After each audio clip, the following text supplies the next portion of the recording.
네, 오늘의 정치권 소식, 정치가 있는 저녁 정관은에서 장성철 공론센터 소장 그리고 김성환 시사평론가 두 분과 함께 이야기 나눠보겠습니다. 어서 오세요. 네, 안녕하세요. 네, 안녕하세요. 자, 이재명 대표에 대한 체포 동의안 국회 표결 날짜가 지금 하루하루 다가오면서 시간이 째깍째깍 지금 지나가고 있습니다. 어제와 오늘 이재명 대표의 입에서 나오는 그 언어를 보면은 어제는 물론 비유적이긴 합니다만 비유적인 표현입니다만 깡패라는 단어를 쓴 그 발언이 있었고 오늘은 보니까 1시간 이상 기자간담회를 했죠. 또 오랑캐라는 그런 단어도 나오기도 했어요.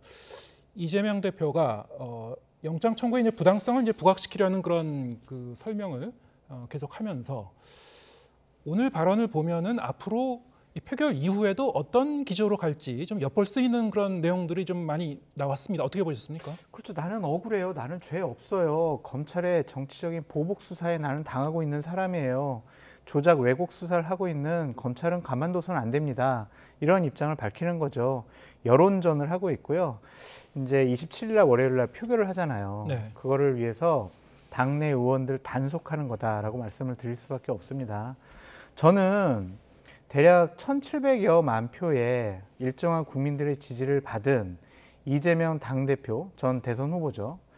대화 협상의 협치 파트너로 인정 안 하는 대통령도 좀 문제라고 생각을 하고 있는데 대통령으로 국민이 선출한 대통령에게 깡패, 폭력배, 오랑캐 이러한 표현을 쓰는 것도 전 상당히 좀 선을 넘지 않았느냐라고 비판하고 싶습니다. 억울하겠죠. 하지만은 검찰의 수사 당연히 받아야 되고 또한 법원에서의 판단 받아봐야 되지 않겠습니까? 이거를 그냥 무조건 나는 잘못 없는데 나를 정적 죽이기 위해서 윤석열 정권이 무리한 검찰력을 동원하는 거야 라고 주장을 한다라는 것에 대해선 좀 많은 국민들이 그렇게 생각하지 않는 국민들도 많이 있다. 최근에 민주당 지지율이 왜 오르지 못하고 떨어지는지 그것이 이재명 당대표의 개인적인 사법 리스크 때문에 민주당을 어렵게 만드는 것은 아닌지 좀 스스로 깨달아 봐라 그렇게 말씀드려요. 네, 김 선생님. 검찰의 수사에도 좀 정도껏 해야죠. 많은 국민들이 아마 지금 장 수장 생각보다는 제 생각이 더 가깝지 않을까 좀 그렇게 생각하는데요. 이재명 대표와 관련한 의혹 제기에 검찰이 수사할 수 있다고 생각하시는 국민들이 거의 다라고 저는 생각해요. 그렇지만 지금과 같은 수사를 하는 것은 이건 아니다라고 생각하시는 국민들이 최소한 더 많을 거라고 생각하거든요. 그러니까 여기에는 정치적 목적이 담겨 있다고 생각하는, 그러니까 의심하고 있는 거죠. 그러니까 그런 상황에서 야당 대표가 검찰이 수사하겠으니 오라, 아니면 체포하겠으니 와서 체포영장 발부받으라, 아니면 구속영장 심사 받아라 이렇게 얘기하면은 어느 야당 대표가 그거 예 그러겠습니다 이러면서 가겠습니까? 그러니까 사실은 정치 현실상 만약에 입장을 바꿔놓고 국민의힘에서 당 대표를 그렇게 검찰이 정주준하면서 수사했더라면 국민의힘은 아마 더 할 거라고 저는 생각해요. 그리고 제가 한 정치인이 한 발언을 제가 좀 읽어드리고 싶은데요. 50년 전 철진한 좌파혁명 이론을 공유하는 사람들, 소위 비즈니스 공동체다. 독일의 나치, 이탈리아의 파시즘, 소련의 공산주의자들이 하던 짓이다. 저는 이 사기꾼들 오래 상대해봐서 아는데 부패하고 버르장머리 없는 이재명 민주당의 썩은 패거리들. 이거 누가 얘기했는지 아십니까? 지금 윤석열 대통령이 한 발언입니다. 지난 대선 기간 동안에. 그러니까 국민들한테 170석 넘게 그 선택을 받았던 민주당을 향해서 한 말이었고요. 당시 문재인 대통령을 향해서는 겁없다 이런 표현까지 사용했었어요. 그러니까 검찰이 이런 방식으로 야당 대표를 겨냥하는데 마치 린치를 가하듯이 야당 대표를 수사하고 있는데 야당 대표가 품격 지켜가며 곱게 검찰이 시키는 대로 해야 된다라고 생각하는 게 오히려 더 이상한 거 아닙니까? 그리고 말 험하게 하고 있다 이렇게 얘기를 하고 있는데요. 어찌 보면 윤석열 대통령한테 되돌려주는 말일 수도 있다 이렇게 생각합니다. 그러니까 일반적으로 저도 이런 상황 아니라고 하면은 이렇게까지 얘기하지는 않을 것 같아요. 근데 이렇게까지 야당 대표를 괴롭히듯이 마치 정치적 생명을 끊겠다는 듯이 검찰에 수사하고 들어오는 것, 이런 상황에서는 곱게 얘기가 나갈 수가 없을 것 같아요. 그러면 이재명 당대표는 아무 잘못을 안 했어요? 유동규라는 지금 핵심적으로 여러 가지 진술을 하고 있는 사람, 누가 성남도시개발공사의 본부장과 사장 권한대행으로 누가 임명했습니까? 그 사람과 힘을 합쳐가지고 이 대장동과 관련된 여러 가지 인허가, 사업 누가 했습니까? 이재명 당시 성남시장 했잖아요. 측근이었던 정진상 정책비서관 누가 임명했습니까? 그 사람들 지금 어떻게 되어 있어요? 검찰이 구속당했잖아요. 김용 부원장 측근이에요. 구속당해 있어요. 대장동 입당등과 어울려 다니면서 여러 가지 얘기를 했다라는 것, 불유쾌한 여러 가지 접대를 받았다라는 것, 그거 잘못한 거 아니에요? 나는 돈을 안 받았으니까 대장동과 관련해서 문제 없어. 그러니까 나는 억울해. 이 정말 검찰의 조작 왜곡 수사 난 참을 수 없어. 나를 지지하는 민주당 지지층 여러분 다 걸기해서 윤석열 정권 퇴진을 좀 외쳐주세요. 이게 맞아요? 최소한 사과는 해야죠. 측근과 분신이 이 일 때문에 지금 구속당했는데 본인은 무조건 잘못 없다고만 얘기를 해요? 이것도 맞지 않는 것 같아요. 검찰의 과도한 수사 어느 정도 인정할 수가 있어요. 왜 과도한 수사를 하겠어요? 나는 잘못한 거 없어. 너희들이 조작 왜곡 수사한 거야. 그러니까 검찰은 더욱더 많은 증거를 확보하기 위해서 조사하고 수사하고 관련자들의 증언을 이끌어내려고 하는 거잖아요. 조국 전 장관도 마찬가지라고 저는 생각이 들어요. 아무 잘못이 없다고 했지만 결국엔 정경심 교수 4년 그리고 조국 전 장관 2년 구형받았어요. 선고받았어요. 1심에서. 그러면은 어느 정도 국민들한테 죄송하다라는 그런 얘기는 해야죠. 검찰이 누구를 꺾어놓기 위해서 수사합니까? 누구를 정치적 생명을 끊기 위해서 수사합니까? 그렇지 않잖아요. 검찰 스스로도 그렇게 얘기하진 않을 겁니다. 그러니까 위법한 행위가 있기 때문에 수사한다고 보통 얘기하잖아요. 그러니까 수사의 절차 그리고 검찰이 수사를 어떤 방식으로 해야 되는 것에 대한 일단 검찰권의 신중한 행사 이런 것들이 필요한 거죠. 근데 그 도를 넘어섰다 이렇게 제가 지적을 한 거고요. 이재명 대표 측근 문제 있죠. 유동규라는 사람을 성남도시개발공사 본부장으로 데려왔다. 저는 그거는 비판받을 수 있다고 봐요. 그리고 지난 대선 때도 그 부분에 대해서 유감 표명했고요. 근데 김용하고 정진상 두 명에 대해서는 그거는 여러 가지 저는 아직까지는 단언하기 어렵다고 생각합니다. 그러니까 검찰권 행사도 신중해야 하는 것처럼 방송에서 저도 좀 신중해야 한다 이렇게 생각하는데요. 그러니까 그건 좀 앞으로 구속영장이 일단 발부가 되긴 했지만 재판 과정을 좀 지켜보면 어떨까 그렇게 생각합니다. 네, 지금 수사 내용과 혐의점 그리고 법적인 그런 내용에 대해서는 우리가 여기서 뭐 상세하게 토론할 시간은 없는 것 같고요. 지금 그러면은 표결을 하게 되면은 관전 포인트가 뭔지 일단 1차적으로 가결이냐 부결이냐 일단 대부분이 이제 부결로 이제 관측합니다만 오늘 이제 유인태 전 더불어민주당 의원 같은 경우에는 아직은 부결을 단정하기엔 이르다. 뭐 이런 얘기를 하시기도 했어요. 뭐 이게 뭐 소수 의견인지 모르겠습니다만 어떻게 보십니까? 근데 지금 민주당 분위기를 보면 의원들이 이번에는 우리가 이재명 당대표를 도와줘야 한다라는 생각이 강한 것 같습니다. 그래서 뭐 의원총회에서 뭐 당론으로 정하지는 않았지만 총의로 우리는 부결시켜야 한다라는 생각을 좀 강하게 하고 있는 것 같고요. 이재명 당대표도 개인적으로 만나고 설득도 하고 서한도 보내고 뭐 여러 가지 친전 문자 메시지도 보내면서 좀 표단속을 하는 것 같아요. 그래서 이번에 관전 포인트는 여당에서는 이탈표가 얼마나 나오고 야당에서는 이탈표가 얼마나 나오느냐. 예를 들면은 지금 민주당 같은 경우는 169석, 그다음에 민주당 성향의 무소속 의원이 7명이란 말이에요. 국회의장 빼면 6명. 그럼 175표의 부결표가 나올 거냐 안 나올 거냐.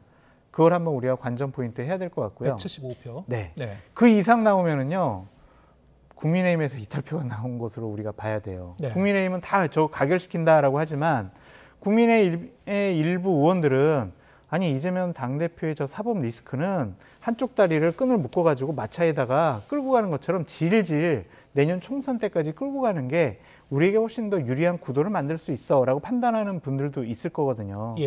그런 점에서 국민의힘의 이탈표는 몇 표가 나올 것인지 그것도 한번 살펴보는 것도 흥미로운 대목입니다. 거꾸로 만약에 부결표가 175표가 안 나올 경우에는 이재명 대표의 당 장악력이 상당히 좀 제한적이구나, 맞습니다. 미미하구나 이렇게 해석할 수 있는 겁니까? 지금 어떻게 전망하십니까? 저는 민주당은 지금은 똘똘 뭉쳐 있다고 생각해요. 오늘 전현직 의원들 또 불구속 기소했다는 소식 전해진 게 더 자극이 됐을 거라고 봐요. 다음 차례는 내가 될 수 있다고 하는 위기의식이 확 아마 들었을 거예요.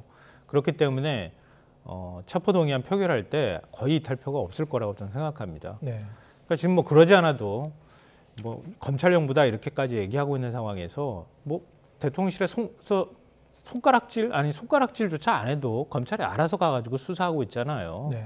그 사실 부인하기 어렵다고 봐요. 그러니까 예를 들면 천공 의혹과 관련해서 천공 조사한 적 있습니까? 없잖아요. 그러니까 부승찬 전 대변인 오늘 압수수색 받았다면서요. 그러니까 그 의혹을 제기한 사람은 가가지고 별건으로 이거 군사정보 그 기밀 유출한 거 아니야? 그러면서 가가지고 방첩부대에서 막 압수수색합니다. 차라리 그 천공하고 같이 갔다고 하는 윤핵관을 한번 조사를 해보면 어땠을까 싶어요. 그러니까 이런 식이에요, 다. 그러니까 민주당과 관련돼 있는 건 뭐 말 떨어지기가 무섭게 달려가지고 득달같이 가가지고 수사하고 압수수색하고 그렇게 얘기합니다. 그러면은 김기현 당대표 부동산 투기 의혹 제기됐잖아요. 그것도 사실 고발 하나만 들어가면은 일주일만 해결할 수 있는 문제예요, 제가 보면. 가지고 당장 가가지고 압수수색하면 되잖아요. 아니 그거 하나 못합니까? 우리나라 검찰하고 경찰이 그 정도 수사 능력이 없어요. 이재명 대표한테 혐의 적용하는 거 보세요. 그러니까 이런 거예요. 이런 것들이 눈앞에서 벌어지고 있는데 소위 야당 국회의원이라고 하는 사람들이 이거는 참 합리적인 결정이야. 검찰이 뭔가 있으니까 뭐 구속영장까지 발부하려고 하겠지. 이렇게 생각할 사람이 누가 있겠습니까? 저는 이번 표결에 있어서만큼 최소한 그런 일은 없을 거라고 생각하고요. 앞으로도 또 한 번 다시 구속영장을 청구하는 일이 있다고 하면 그때는 달라질 것이다 이렇게 얘기하는데요. 저는 그것도 별로 가망성 없다고 생각합니다. 그게 참 어찌 보면 장수장께서 말씀하셨던 것처럼 그게 국민의힘의 전략이고 대통령실의 전략인데 거기에 민주당이 맥없이 끌려가는 거야 이렇게 또 생각할 수 있는 측면은 있겠지만 야당이 전국의 주도권을 갖고 있지는 못하잖아요. 힘이 있는 것도 사실은 아니잖아요. 결국은 대통령실이 그렇게 나온다고 하면 야당 입장에서는 맞서 싸울 수밖에 없는 것이다. 이런 현실적인 선택들을 계속 할 수밖에 없다고 생각합니다. 네, 오늘 이 대표의 기자 간담회에서 이른바 이제 쪼개기 영장 청구에 대해서 한 그 발언에서 바로 그 표현이 나왔었죠. 국경을 넘어 오랑캐가 불법적 침략을 계속하면 열심히 싸워서 격퇴해야 된다. 불체포 특권은 없다. 그리고 또 본인이 당대표직을 내려놔야 된다는 당내 목소리에 대해서는 과거 이제 경기도지사 시절 얘기를 하면서 대표직 유지의 뜻을 밝혔습니다. 자, 앞으로 그럼 지금 말씀하신 대로 추가적인 영장 청구가 들어오더라도 그리고 어떤 사법 리스크가 계속 이제 부각이 되더라도 이재명 대표는 불체포 특권 내려놓지 않고 당대표 측은 계속 유지하면서 계속 싸워 나가겠다 이런 걸 오늘 기자간담회에서 분명히 밝힌 거거든요. 그렇게 보여져요. 예. 그리고 계속 재판에서 어떤 1심에 뭐 법정 구속형이 나오지 않는 한 예. 계속 2심, 3심 가면서까지도 본인 당대표직을 유지하고 또한 총선 공천권을 행사함으로써 2027년도에 대권 후보로서 다시 나가려고 하는 기반을 마련하려고 하는 것 같습니다. 결국에는 공천권 문제라고 봐요. 나랑 친하고 나를 밀어줄 수 있는 사람을 최대한 많이 2024년 총선에 공천을 해서 당선시켜야 되겠다. 그 힘을 갖고 내가 대권에 다시 한번 도전하겠다. 그런 의지의 표현으로 보여집니다. 근데 의원들은 생각은 좀 다를 것 같아요. 네. 이재명 당대표가 그대로 있는 상황 하에서의 나의 공천이 뭐 안정적일까? 그리고 내가 공천 받아도 이재명 당대표가 당대표로 있는 그러한 정당에서 총선에서 내가 이길 수 있을까? 그런 의구심이 있을 거예요. 예. 그래서 저는 그런 의구심과 불만을 이번 27일에 있을 표결에서는 드러내지 않겠지만 4월 달에 민주당에서 원내대표 선거가 있거든요. 그때 비명계 의원이 원내대표로 당선이 된다면 이재명 당대표로서는 당 장악력과 리더십에 커다란 위기감을 느낄 수밖에 없을 겁니다. 지금 후보 물망에 오르고 있는 그 의원들 중에서는 친명계 의원은 거의 없지 않습니까? 그렇죠. 비명계 예. 의원이 많이 있죠. 근데 하지만 이재명 당대표는 당의 2인자인 원내대표 자리를 이렇게 비명계 뺏기고 싶지 않을 거예요. 예. 그러면 친명계 후보를 만들려고 할 것 같은데 그 일들이 과연 성공할 것이냐. 그걸 한번 지켜볼 만해요. 왜냐하면 원내대표 선거는요. 개딸들에게 그렇게 영향을 안 받아요. 그냥 의원들끼리 모여가지고 선거하는 거잖아요. 그러니까 그거는 어떠한 당원들의 압박과 압력에서도 의원들이 좀 자유로울 수 있다. 그래서 일단은 이재명 당대표에 대한 경고 의미로 비명계 의원이 원내대표 당선될 가능성도 배제할 수 없다. 그랬을 때에 이재명 당대표의 당 장악력 리더십은 흔들릴 수밖에 없다. 그렇게 전망해 봅니다. 자, 이제 향후 민주당 원내대표 선거를 주목해 봐야 된다. 자, 이런 의견을 내주셨고, 근데 지금 이 부결이 된다고 하더라도 체포동의안이 이후에 뭐 여러 가지 시나리오가 나오고 있습니다. 나중에 이제 기소가 된다면 어떻게 할 것인가, 영장이 여러 번 더 청구가 된다면 어떻게 할 것인가. 심지어 이제 조홍천 의원 같은 경우에는 부결된 후에도 이제 모종의 결단을 해야 된다. 뭐 이런 식으로 물론 이제 비명계의 아직까지는 이제 소수 의견이라고 볼 수 있겠습니다만 이 수면 아래에서는 뭔가 보이지 않는 것이 계속 지금 움직이고 있는 겁니까? 아니면은 지금 말씀하신 대로 단일 대우를 표결 이후에도 계속 가져갈 수 있을 거라고 보십니까? 일단 장소장 말씀하신 거는 제가 볼 때는요, 전망이 아니라 희망이 많이 섞여 있는 것이다 이렇게 생각하고요. 민주당 내부에서는 일단 의원들 사이에서는 차기 공천받고 그리고 다시 국회의원 배지를 다는 게 제일 1순위 목표겠죠.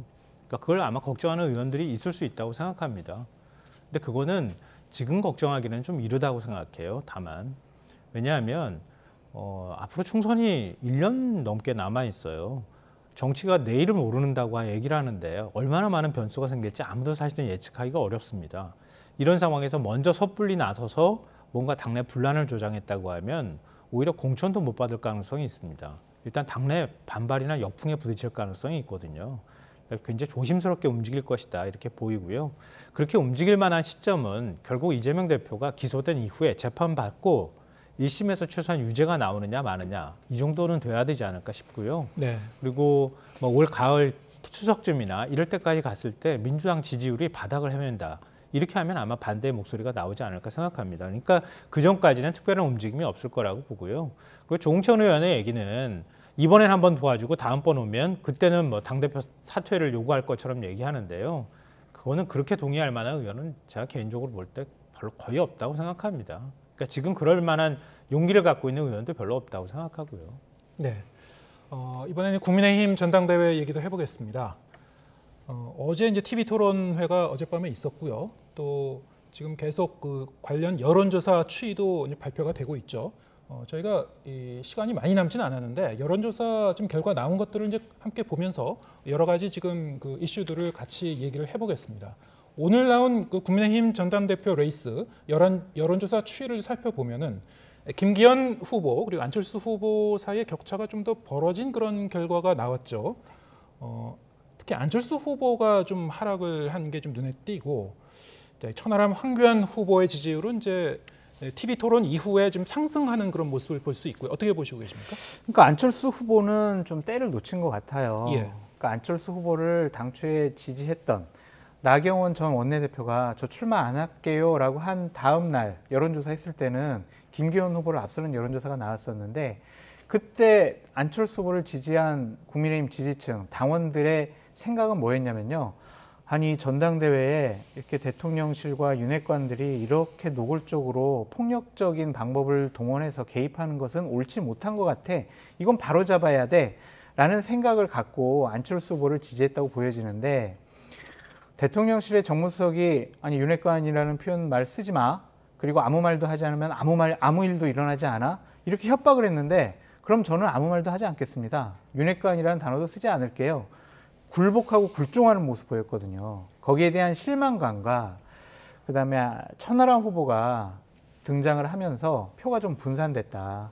그런 점이 있어서 안철수 후보로서는 상당히 지금 하락 추세인 그런 상황에 처해 있고 김기현 후보는 어쨌든 대통령실과 윤핵관이 뒷받침을 해주고 있기 때문에 대통령을 좋아하는 다수의 당원들이 튼튼하게 좀 뒷받침해주고 있다라고 볼 수밖에 없고요. 여론조사 결과마다 이제 각 후보의 양상이 조금씩은 좀 다르게 나오고 있긴 합니다만, 그러면 김기현 후보 같은 경우에는 이제 이른바 KTX 부동산 투기 의혹과 관련해서는 별로 표 잠식 효과가 없다고 봐야 됩니까? 그래야 될 것 같아요. 예. 오늘 오전에 좀 보지는 자세하게 좀 해명을 한 부분이 있고, 예. 그것이 그 KTX 노선과 그 연결되는 간선 도로거든요. 네. 그 도로를 본인 임야 지하로 터널로 뚫는 그러한 변경에 김기현 후보의 어떤 압력과 힘이 작용했느냐, 그 부분이 핵심 포인트잖아요. 예. 그 부분에 대해서는 어떠한 다른 쪽에 명확한 뭐 증거라든지 진술이라든지 이런 것들이 나오질 않고 있어요. 네. 그렇기 때문에 이거 가지고 당대표 선거에 그렇게 큰 영향이 있을 것이냐, 그런 생각이 좀 있어요. 만약에 룰이 민심이 반영되는 룰이었다면 이것이 어느 정도 좀 흔들리겠지만 지금 당신 100%로 하기 때문에 이것이 당원들, 김기현 후보를 좋아하고 윤석열 대통령을 지지하는 사람들의 성향상 이거 가지고 흔들릴 것 같지는 않다. 김기현 후보 측에서는 우리가 오히려 1차에서 그냥 과반수를 얻어서 결선까지 안 갈 수 있어요라고 계속 주장을 하고 있어요. 네. 그런데 이제 노선 변경이 왜 되느냐? 이게 과연 우연이었느냐? 우리가 뭐 이런 말도 있지 않습니까? 뭐 오얏나무 아래에서 가끈도 매지 말라고. 그런데 이런 어떤 공직을 계속 갖고 갈 마음을 가졌었던 분이 그럼 애초에 왜 그 토지를 어떻게 구입을 하게 됐고 그 이후에 왜 이런 상황이 벌어졌는지 아마 이제 보시는 분들은 좀 더 구체적인 해명을 들었으면 하는 분들도 있을 것 같긴 합니다. 근데 물론 이제 여론조사 결과를 보면은 지금 큰 뭐 영향을 주는 요인은 아닌 것 같긴 한데 어떻게 보고 계십니까? 국민의힘이 이재명 대표한테 끊임없이 요구하잖아요. 네. 설명하라고. 그러니까 김기현 후보도 계속 설명해야 될 거예요. 제가 볼 때는. 그러니까 손혜원 전 의원이 목포에 부동산 투기 의혹 제기가 됐을 때 아무리 설명해도 안 됐잖아요. 네. 근데 대법원 가가지고 유죄 판결 난 게 뭐였습니까? 이해충돌방지법이나 이런 거 하나도 안 났어요. 명의신탁한 거, 조카한테 부동산 살 때 명의신탁 사실상 해준 것이다. 이거 하나 벌금 받았어요. 그러니까 부동산 투기할 때 상임위원이었다, 그 내부 정보 뺐다, 영향력 행사했다, 다 무죄 나왔습니다. 근데 당시에 언론에서 보도하고 국민의힘이나 공격을 어떻게 했습니까? 다 부동산 이미 투기한 걸로 다 얘기했잖아요. 김기현 의원도 얘기하자면 똑같아요. 제가 볼 때는. 국회 상임위로 있을 때 그때 KTX 노선 바뀌었다고 얘기하죠. 바뀐 노선이 하필이면 그 옆으로 지나간다고 하죠. 뭐 이런 식인 거예요. 그러니까 그거 어떻게 해명하려고 합니까? 그리고 땅값이 안 오른 것도 아니고 지금 나오는 보도를 기준으로 해서만 얘기하더라도 최소한 처음에 한 2억 몇천 주고 산 게 지금 34억이다. 최소 34억이다. 이런 보도를 제가 본 적도 있거든요. 아니 그거보다 훨씬 더 많을 수도 있어요. 그럼 그건 부동산 투기 아닙니까? 이렇게 물으면 뭐라고 얘기할 겁니까? 아 힘들어하는 사람이 그냥 사라고 해가지고 가서 밭농사 지려고 샀습니다. 35,000평을요. 변호사가 그러니까 이런 식인 거예요. 그러니까 김기현 후보는 끊임없이 아마 뒤에 따라갈 가능성이 굉장히 높다 이렇게 생각하고요. 저는 윤석열 대통령 지지율을 책임당원을 대상으로 조사해 본 결과하고 김기현 지금 후보가 받는 지지율하고 비교해 보라고 얘기하고 싶어요. 윤석열 대통령이 대놓고 지금 지지한다고 얘기한 거랑 다름없잖아요. 근데 윤 대통령 지지율 아마 책임당원 대상으로 조사하면 한 80%는 나올걸요? 제가 모르긴 해도. 근데 김기현 후보는 지금 몇 %입니까? 한 반 토막밖에 안 되는 거 아닙니까? 그러니까 그게 챙겨준 밥도 지금 못 먹는 것이다. 거기서 일단 첫 번째 문제가 있다고 보고요. 그러니까 결국은 결선 투표로까지 가야 되는 이런 상황으로 자꾸 밀려간다고 보고요. 그리고 천하람 그리고 황교안 후보는 생각보다 지금 선전하고 있다. 그러니까 천하람 후보가 과연 안철수 후보를 넘어설 수 있을 것인가 없을 것인가 이게 최대 관심사일 것 같고 안철수 후보는 조금 갇혀 있는 것 같다는 생각이 들어요. 결국은 천하람 안철수의 당분간 싸움이 될 가능성이 굉장히 높다 이렇게 생각합니다. 네, 알겠습니다. 김기현 후보 오늘 뭐 기자회견을 열고 한 40분간 뭐 해명을 하기도 했습니다만 3월 8일까지 남은 기간 동안에 네. 아무래도 이제 선두 후보이기 때문에 더 이제 이 공격적인 질문이 쏟아질 수는 있습니다만 앞으로 이제 어떤 식으로 상황이 전개되는지 지금 말씀하신 대로 황교안 후보, 천하람 후보 지금 이 지지율로 보면은 좀 상승세긴 합니다만 1차 투표 과연 이제 끝낼 수 있을지 아니면 결선 투표까지 갈지 이 네 사람 사이의 이제 역학관계가 어떻게 좀 전개될지 좀 지켜보도록 하겠습니다. 장성철 공론센터 소장, 김성환 시사평론가 두 분과 함께했습니다. 고맙습니다.